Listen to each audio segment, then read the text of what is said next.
জলে মেশানো হচ্ছে কীটনাশক চুন। সরকারি ওয়াটার ট্রিটমেন্ট প্ল্যান্টের জল খেয়ে অসুস্থ হচ্ছেন বহু মানুষ। অভিযোগ উঠেছে ঊনকোটি জেলার কুমারঘাট মহকুমাধীন কাঞ্চনবাড়ি এলাকায়। জানা গেছে 2013 সালের 4 জানুয়ারি পানীয় জল ও স্বাস্থ্য বিধান দপ্তরের উদ্যোগে কাঞ্চনবাড়িতে একটি ওয়াটার ট্রিটমেন্ট প্ল্যান্ট স্থাপন করা হয়। এই প্ল্যান্টের মাধ্যমে কাঞ্চনবাড়ি, তরুণীনগর, পশ্চিম কাঞ্চনবাড়ি সহ আশপাশের বেশ কয়েকটি গ্রামে পানীয় জল সরবরাহ করা হয়। প্রায় 1000 খানেক পরিবার এই প্ল্যান্টের জলের উপর নির্ভরশীল। গ্রামবাসীদের অভিযোগ, গত 12 বছরে দপ্তরের পক্ষ থেকে কোনো সংস্কার বা সারাই কাজ করা হয়নি।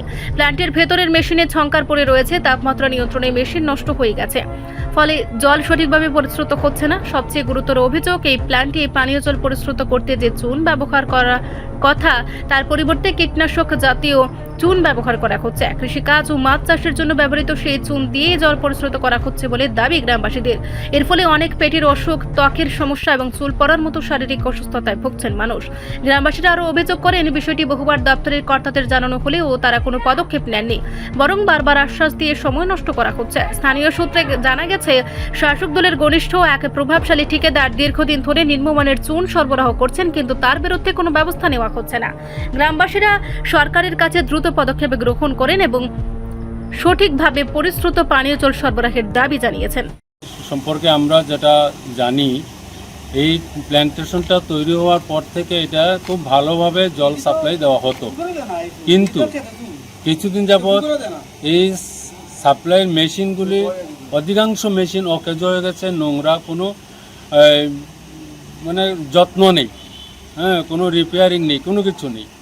এখন জল মানুষের জীবন, জলের আরেক নাম জীবন, কিন্তু সেই জল ব্যবহার করে যদি মানুষ অসুস্থ হয়, এই দায়ভারটা কে নেবে? প্রতিনিয়ত সরকার প্রচুর পরিমাণে জলের জন্য খরচা করছেন, কিন্তু কিছু সংখ্যক অসাধু সাপ্লাইয়ার বা কন্ট্রাক্টর যারা দায়িত্ব নিছেন, তাদের অসাধুতার কারণে আজকে আমরা এলাকাবাসী অত্যন্ত জর্জরিত, আমরা বিভিন্ন সমস্যার মধ্যে আছি।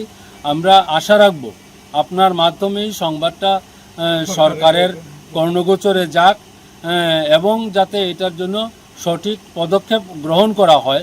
আমরা এলাকাবাসী যাতে ভালো জল ব্যবহার করতে পারি, তার জন্য যাতে ব্যবস্থা গ্রহণ করেন, এই কথাটুকু আমরা এলাকাবাসীর পক্ষ থেকে আবেদন রাখছি। রিপোর্ট সংবাদ প্রতীক্ষা।